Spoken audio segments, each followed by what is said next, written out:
Hello दोस्तों, welcome back to the channel Kavya की दुनिया। तो जी मंगलवार का दिन है और दोपहर का टाइम है, करीब बज गए हैं 3:30। बच्चे गए हुए हैं ट्यूशन, अभी अभी गए थे, करीब 2:45 के आसपास गए थे। और मैं यहाँ पर कर रही हूँ पेपर चेक। तो मेरी क्लास के पेपर हैं ये, और मैं घर पे लेकर आ गई थी चेक करने के लिए। तो इसी वजह से ना मैंने धैर्य को भी ट्यूशन भेज दिया आज, क्योंकि वो होता है तो मेरे काम थोड़े एक्स्ट्रा बढ़ जाते हैं। बीच में उसको कुछ चाहिए या फिर जो भी है वो सोए ना सोए, इससे अच्छा है मैंने उसको ट्यूशन भेज दिया। उसका खुद का मन भी था कि वो उर्वी काव्या के साथ ट्यूशन जाए, तो मैंने उसको भेज दिया। अब यहाँ पे मैं पेपर चेक कर रही हूँ, साथ के साथ अपना टीवी वगैरह भी देख रही थी। और घर पे पेपर चेक रिलैक्स मोड में अच्छे से हो जाते हैं। तो एग्ज़ाम लेने के बाद जैसे भी 10 साढ़े 10 ख़त्म हो जाते हैं ना एग्ज़ाम, तो मैं आ जाती हूँ घर पे। और उसके बाद जो है ना, जो भी पेपर होते हैं जिस दिन के, वो मैं घर पे ले आती हूँ।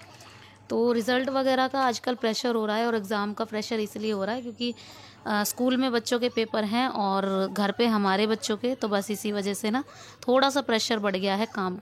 खैर अब जो है वो है, और काम का क्या है वो तो बढ़ते घटते रहते हैं। बाकी ये है कि हमें कितना टाइम लगता है उसे करने में। हम चाहें तो जल्दी निपटा सकते हैं, चाहे तो हम उसमें लगे रहें। तो यहाँ पे आज के पेपर थे वो चेक हो गए हैं, और जो कल के थे वो मैंने कल रात को कर दिए थे चेक। अब इनमें मैंने फ़ाइल में रख दिए हैं, एक साथ करके सारे पेपर। तो 2 एग्ज़ाम हो चुके हैं, बीच में मैंने स्लिप लगा दी है ताकि ये सब्जेक्ट मिक्स ना हो और मुझे प्रॉब्लम ना हो। तो यहाँ पे इनको मैं इस फाइल में रख दूँगी, क्योंकि मुझे ना ये सीधे के सीधे रखने हैं ऐसे ही। तो इसीलिए ना मैंने इनके लिए एक फ़ाइल ले ली थी, और इसीलिए बस इनको पैक करके मैंने रख दिया है। अभी चलते हैं अपने घर के कामों की तरफ। तो अभी बच्चे नहीं हैं, तो जितना हो सकेगा जल्दी से मैं अपने सारे काम निपटा लेती हूँ उनके आने से पहले। अब यहाँ पे किचन में फैलावा इतना ज़्यादा फैला हुआ था ना, तो बच्चों ने जो चाय वगैरह पी, मैंने दोपहर में आके ना नमकीन चावल बनाए थे। अब जो चावल खाए, जब बच्चों ने चाय वगैरह पी, उसके बाद सारे बर्तन अब तक के ऐसे ही पड़े हुए थे सिंक में। और यहाँ पे इसमें कुकर में चावल बच गए थे, तो उनको निकाल के मैंने रख दिया था। तो यहाँ पे है ना, पहले आप देख लो, कुआं पूजन हो रहा था यहाँ पे। तो मैंने सोचा कि आप सबको भी दिखाई देती हूँ। तो यहाँ पे ढोल बज रहा था और सब लेडीज़ नाच भी रही थी।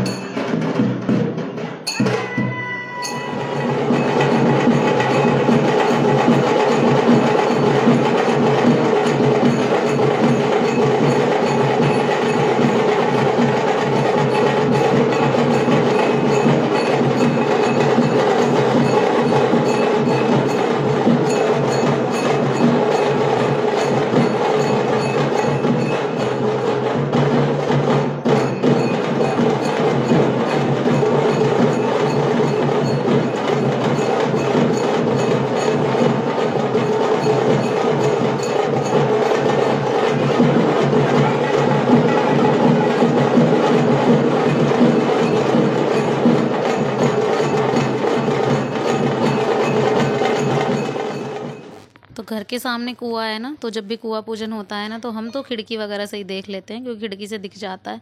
कई बार नीचे होती हूँ तो नीचे भी देख लेती हूँ जाके। अब बिज़ी थी, थोड़ा सा शेड्यूल बिज़ी चल रहा है ना, तो इसलिए नीचे जाना थोड़ा सा कम होता है। वैसे तो कई बार मैं चली जाती थी, लेकिन अभी पेपर वगैरह की वजह से नहीं जा पाती हूँ, क्योंकि नीचे जाते हैं तो करीब 1 घंटा आधा घंटा बैठना ही होता है, और उसमें जो है ना टाइम बिज़ी हो ही जाता है। तो इसी वजह से नहीं गई थी, बस खिड़की से दिखा दिया था। अब जो है ना, मैं लगा रही हूँ यहाँ पे झाड़ू। तो शाम वाली जो झाड़ू होती है वो लगा रही हूँ। करीब बज गए हैं 5। तो बच्चे आए थे ट्यूशन से, उसके बाद चले गए हैं थोड़ी देर के लिए नीचे खेलने। अब ये होता है कि बच्चे जैसे स्कूल से आते हैं, उर्वी तो वैसे भी लेट आती है, अभी उर्वी के एग्ज़ाम स्टार्ट नहीं हुए हैं वैसे, और तो इसलिए अभी वो 1:30 पौने 2 तक ही आती है, और फिर 2:15 ढाई बजे तक ट्यूशन चली जाती है। तो खेलने वेलने का काम, जो टाइम है ना, वो नहीं मिल पाता उसे। तो इसीलिए मैंने उसको थोड़ी देर के लिए भेज देती हूँ नीचे 5 बजे के बाद। 5 से 6 साढ़े 6 तक खेल आती है, फिर ऊपर आ जाती है। तो मैं जब खाना वगैरह बनाती हूँ तो उनको लेके बैठ जाती हूँ साथ में। तो उनको जो करना होता है अपने पेपर की तैयारी या फिर अपना होमवर्क वगैरह, तो ये है कि थोड़ी बहुत हेल्प मैं कर देती हूँ। याद वाद कराना होता है तो वो ट्यूशन वाली खुद ही करा देती हैं सब, क्योंकि इनको ज़्यादा अच्छे से ट्यूशन वाली मैम का ज़्यादा अच्छे से पसंद आता है। बोलते हैं कि वो बहुत अच्छे से तरीके से करा देती हैं, तो उनके साथ ज़्यादा उनका ज़्यादा मेल मिलाप है ना, तो इसीलिए शुरू से ट्यूशन उन्हीं के पास पढ़ रही हैं, तो बस इसीलिए। अब यहाँ पे शाम के डिनर की तैयारी कर रही हूँ मैं। लेकर आ गई थी चाप, जो सोयाबीन चाप होती है ना वो लेकर आई थी। अब वो मुझे बनानी है, तो मतलब कई दिनों से बच्चों का मन था। शादी ब्याह में वैसे भी दावत वगैरह होती है तो वहाँ तो खाते नहीं हैं बच्चे, अब घर की चाप उन्हें चाहिए, क्योंकि उर्वी कई दिनों से बोल रही थी। अब मुझे टाइम नहीं लग पा रहा था क्योंकि चाप वगैरह में लगता है बहुत टाइम। फिर भी मैंने आज सोचा कि चलो बना ही देती हूँ। अभी टाइम है मेरे पास, करीब 5:30 पौने 6 का टाइम हुआ है।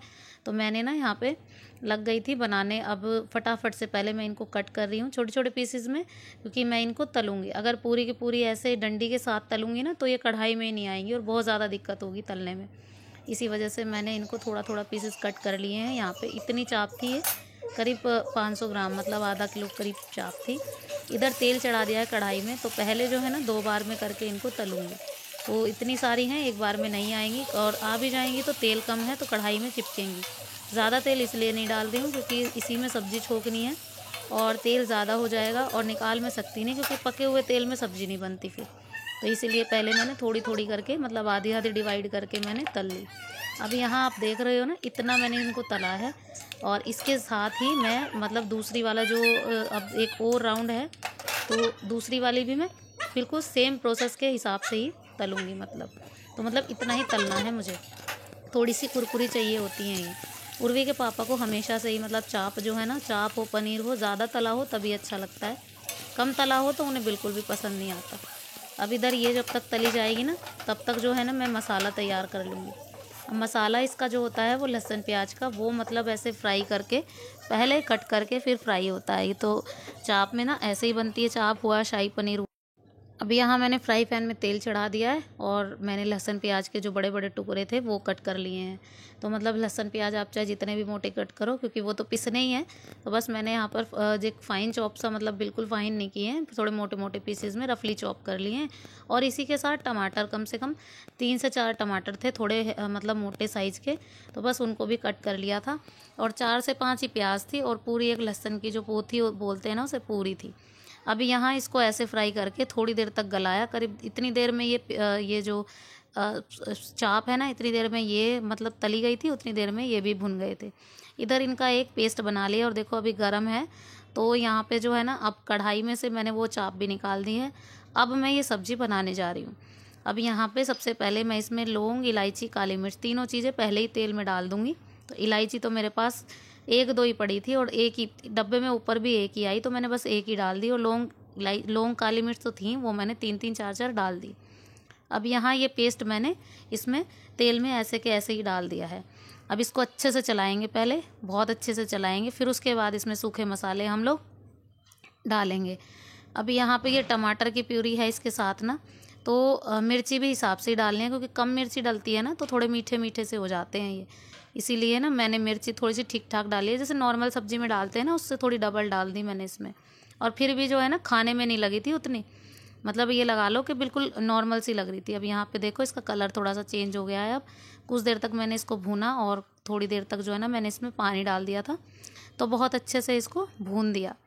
अब मसाला अच्छे से गल जाए, फिर उसके बाद जो है ना, मसाला मतलब गलना नहीं, भुन जाए अच्छे से, फिर उसके बाद मैं इसमें चाप ऐड करूँगी। अब देखिए इसमें खदका लग गया है, और मसाला पहले से भी भुना हुआ है, तो ज़्यादा भुनने की ज़रूरत इतनी है नहीं। तो बस अब मैं इसमें चाप ऐड करने वाली हूँ। तो अब बस डाल दी है इसमें चाप, और बस इस चाप को थोड़ा सा गलाएंगे। वैसे तो ये तेल में तली थी ना, उसी से बहुत ज़्यादा गल चुकी है, लेकिन फिर भी जो है ना, मसाले में इसकी कंसिस्टेंसी अच्छी हो जाए, मतलब तब तक जो है ना इसको गलाना है। और अभी जो है ना, मतलब मैं इसमें धनिया वगैरह कुछ नहीं ऐड करूँगी। थोड़ी देर तक मतलब इसको ऐसे ही ढक के पकाऊँगी। कुछ देर तक ये ढक के पक जाए, फिर उसके बाद जो है ना, मैं इसमें थोड़ा सा पानी डालूँगी पहले, क्योंकि ये थोड़ा सा थिक लग रहा था मुझे। तो थोड़ी सी ग्रेवी मुझे इसकी है ना, मतलब लुटपुटी सी करनी है, जिससे जो है ना सब्ज़ी अच्छी बने। अब यहाँ देखो, अब मैंने इसमें पानी ऐड किया था ना, तो फिर उसके बाद इसकी कंसिस्टेंसी काफ़ी अच्छी हो गई थी, और मैंने चेक किया तो ये गल भी गई थी। तो अब मैं इसमें ऐड करूँगी धनिया, और उसके बाद थोड़ी सी कसूरी मेथी। तो कसूरी मेथी बिल्कुल थोड़ी ही ऐड करूँगी, धनिया मैंने थोड़ा ज़्यादा ऐड किया है, क्योंकि आजकल घर में धनिया तो ना थोड़ा ज़्यादा ही मिल रहा है। उसके बाद जो है ना, मैं इसमें थोड़ी सी कसूरी मेथी ऐड करूँगी, और सब्ज़ी मेरी बनके तैयार है। अब यहाँ पे मुझे फटाफट से सेकनी है रोटियाँ, क्योंकि बच्चों को लगाई थी भूख। जब ऐसी सब्ज़ी बनती है ना, तो बच्चों को बड़ा मन करता है कि जल्दी खाना बने। वैसे तो आप उन्हें बोलते रहो। तो यहाँ पे जी बच्चों के लिए खाना रेडी है। मैंने 1 चम्मच डाल दिया इसमें घी बच्चों के लिए। तो ये बच्चों की प्लेट है, बच्चे खाने जा रहे हैं। अब यहाँ पे मैंने खाना खा लिया, बच्चों ने खा लिया, जो बर्तन थे वो साफ़ कर दिए। अब ये जो सूट है ये है मम्मी का, मतलब मेरी सासू माँ का। अब ये मुझे कटिंग करके रखना है क्योंकि मुझे सिलना है ये। अब नाप के लिए उन्होंने एक सूट दिया है क्योंकि साइज़ जो है ना बढ़ता घटता रहता है। अब जो पहले वाले सूट थे वो नहीं आ रहे हैं, तो इसलिए बोल रही थी सूट नहीं है, एक दो तो सिल दो। तो मुझे टाइम नहीं था, तो इसलिए मैंने थोड़े दिन पोस्टपोन कर दिया था। लेकिन अभी जो है ना मैंने सोचा कि सिल ही देती हूँ। अब उनके पास है नहीं बिल्कुल भी, और कहीं जाना आना पड़ जाता है ना तो बड़ी परेशान सी हो जाती हैं। तो इसीलिए मैंने सोचा कि फटाफट से जो है ना कटिंग अभी करके रख देती हूँ और सिल कल दूँगी। अब ये था कि मतलब 2-3 दिनों से, मतलब 2-3 दिनों से तो ज़्यादा ही हो गया, तो मेरे पैरों में बहुत ज़्यादा दर्द था। अब इसी वजह से ना मेरे पैरों से मशीन नहीं चल पा रही थी। अब मैं इसीलिए थोड़े दिन के लिए मतलब बोले जा रही थी कि मतलब मेरे पैरों में दर्द है, मुझसे मशीन नहीं चल रही है, पता नहीं शायद प्रेशराइज़ हो गई हूँ मैं ज़्यादा। जैसे सुबह जल्दी उठना है, घर का सारा काम या जो भी है लगा लो कैसे भी, तो बस इसी वजह से मेरे पैरों में बहुत ज़्यादा दर्द था। लेकिन मैंने सोचा कि चलो सूट सिलने हैं तो उठते बैठते जो है ना सिल ही दूँगी। आजकल पेपर की वजह से वैसे भी जल्दी आ जाती हूँ 10 साढ़े 10 तक, तो जब तक बच्चे आएंगे दोपहर तक तब तक जो है ना 1-2 तो सिल ही जाएंगे। अभी यहाँ पे इस सूट की कटिंग कर दी है। ये जो ये फ्रंट पार्ट है तो इसको जो है ना कट कर दिया था यहाँ पे। अब सेकंड पार्ट जो है ना इसी को रख के ऊपर सेकंड पार्ट भी सेम एज बिल्कुल काट दूँगी। तो यहाँ देखिए इसकी कटिंग हो चुकी है, तो फटाफट से अब दूसरा पार्ट मुझे काटना है। अब ये सेकंड पार्ट भी मैंने ऐसे ही रख दिया है और इसको कट कर दिया है। ये है कि मतलब अगर कटिंग हो जाती है ना तो सिल तो जाता ही है जैसे तैसे टाइम निकाल के। और मैंने सिल भी दिए थे, जैसे मैं आज एडिटिंग कर रही हूँ ना जिस टाइम पे, उस टाइम से पहले मैंने ही सिल दिए थे और मतलब दोनों पहना के भी दिखा दिए थे, बिल्कुल ठीक आए थे। बस इनकी जो फिनिशिंग का काम है ना वो तुरपाई वगैरह वो नहीं हो पाया था। तो बस गला छोटा पहनती है मम्मी पीछे का और आगे जो कि मैंने कट कर दिए हैं। अब यहाँ पे बज गए हैं 9, पूरे 9 बज गए हैं ये देखो। और अब ये भी आ गए हैं, ये करीब 9 सवा 9 के आसपास ही आते हैं। तो बस यहाँ पे अब मैं बनाऊँगी इनके लिए रोटियाँ गर्मा गर्म। बना के नहीं रखती हूँ क्योंकि जब ये आते हैं तभी बनाती हूँ। तो जी खाना वगैरह इनको दे दिया है। अभी यहाँ पे रख दिया है दूध गर्म होने के लिए और किचन को क्लीन कर दिया है। जो मतलब रात के टाइम की जो सफाई होती है किचन की वो मैं कर चुकी हूँ, बर्तन वगैरह सब साफ़ हो गए हैं। और चलिए अब ये वाला व्लॉग करते हैं यहीं पे एंड। सो फ्रेंड्स वीडियो पसंद आया हो तो एक लाइक ज़रूर कीजिएगा, शेयर कीजिएगा, सब्सक्राइब कीजिएगा चैनल को, बेल आइकन दबाना प्लीज़ मत भूलिएगा। मिलती हूँ नेक्स्ट व्लॉग में, तब तक के लिए बाय बाय एंड टेक।